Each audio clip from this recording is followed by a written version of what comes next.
Hello again, everyone. For Module 6, our group assignment was to analyze the cycling motion. Road cycling can provide an incredible workout for a wide range of individuals.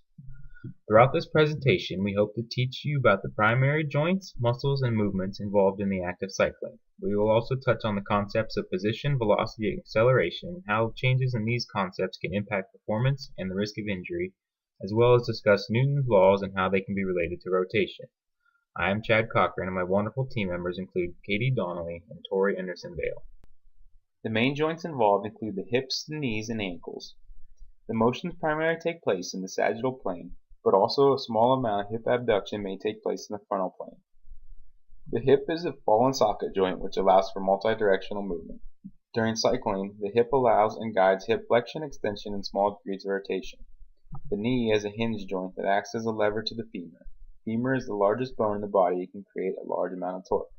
Lying within the distal end of the quadriceps tendon is the largest sesamoid bone, the patella, which acts as a fulcrum to transfer force from the quadriceps to the proximal tibia, providing extension of the knee. The ankle allows dorsiflexion during the first two phases and plantar flexion during the final two phases in the cycling motion. The pedaling motion will be divided into four phases. Do you give me consent to the use power or downstroke, this video the in an backstroke, online the kinesiology upstroke, the course? overstroke. Yes. Here is a video showing a side view of the cycling motion. Here, you can better visualize the different phases of the cycle and look at the various positional changes of the joints involved. Cycling involves nearly every muscle of the lower extremity. The rectus femoris and gluteus maximus tend to produce the greatest amount of torque. In fact, the rectus femoris crosses both the hip and knee joints and provides both hip flexion and knee extension. The other muscles that make up the quadriceps muscle include the vastus medialis and lateralis. The hamstring muscles include the biceps femoris and semimembranosus. The biceps femoris works to aid in knee flexion and add stability to the knee throughout the entire cycle. The gastrocnemius and soleus also work to transfer force into the foot and in turn into the pedal. Throughout the cycle, many different muscles are responsible for enacting the proper motions. An interesting point to note, according to Bilsker, de Groot, and Hollander in 2002, cycling consists of predominantly concentric contractions throughout the entire motion. When the flexors stop contracting, the extensors take over, always leaving one group performing concentric contractions, making cycling a constantly active motion. The downstroke phase is initiated by the gluteals, taking the hip from a flexed position to an extended position. This phase is also considered the power phase since the largest muscle groups are actively engaged. As I mentioned earlier, the contractions are all concentric. During the backstroke phase, the quadriceps kick in to take the knee from its flexed position to an extended position. Semimembranosus and biceps femoris continue to work to actively extend the hip further from the downstroke. Rectus femoris flexes the hip during the upstroke phase. During this phase, tibialis anterior provides the dorsiflexion required to complete the cycle. The overstroke is essentially a transition period in the cycling motion. During this phase, we see activation of the rectus femoris, vastus medialis and lateralis, and gluteus maximus. Looking at the hip as the axis of rotation, the knee travels an arc length dependent on the femur and hip range of motion during cycling. According to Erickson, Nielsen, and Nemeth, the average hip range of motion is 38 degrees, the average knee range of motion is 66 degrees, and the average ankle range of motion is 24 degrees, with the ranges listed. If constant angular velocity is maintained about the hip joint, the bike will travel at a constant linear velocity. If there is an angular acceleration, there will also be a linear acceleration, and the bike will either speed up or slow down. Important to note, though, that the saddle height can influence these ranges. A higher saddle height causes the hip, knee, and ankle to extend more. When being fitted for a bike, a range of 25 to 30 degrees of knee flexion with the crank in the 6 o'clock position is recommended to reduce injury and improve efficiency. However, it has been shown that knee angle in the 6 o'clock position tends to increase when going from a static to a dynamic measurement by as much as 5 degrees. So therefore, cyclists should be fitted based on dynamic measurements.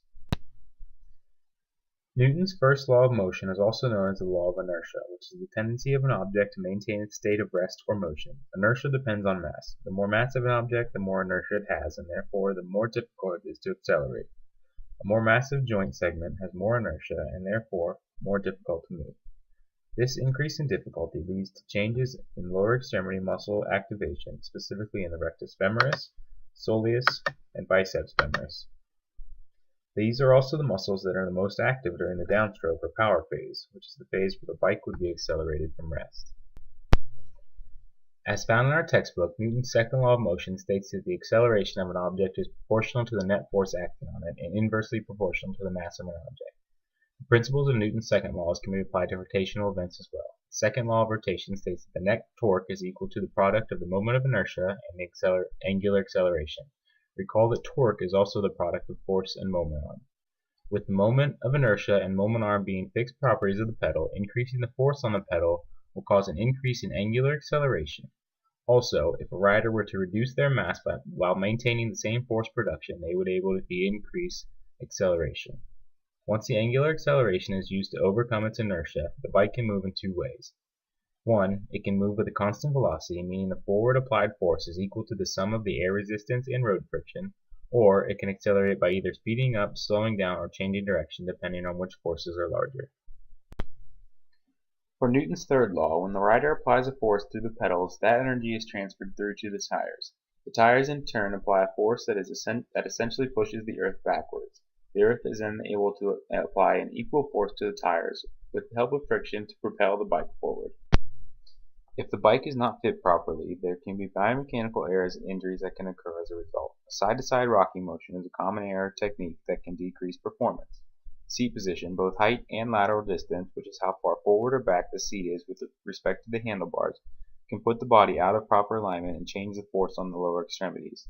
A seat too low can cause several overuse injuries, including Achilles and patellar tendonitis, and a seat too high can result in low back pain from excessive flexion in the lumbar region of the spine. As mentioned earlier, these settings are going to be different for different riders, taking into account height, leg lengths, and overall comfort of the rider, and should not be overlooked when considering beginning a cycling program. Thanks for watching this presentation on biomechanical analysis of cycling. And the next time you hear someone say, "It's as simple as riding a bike," you can teach them a thing or two.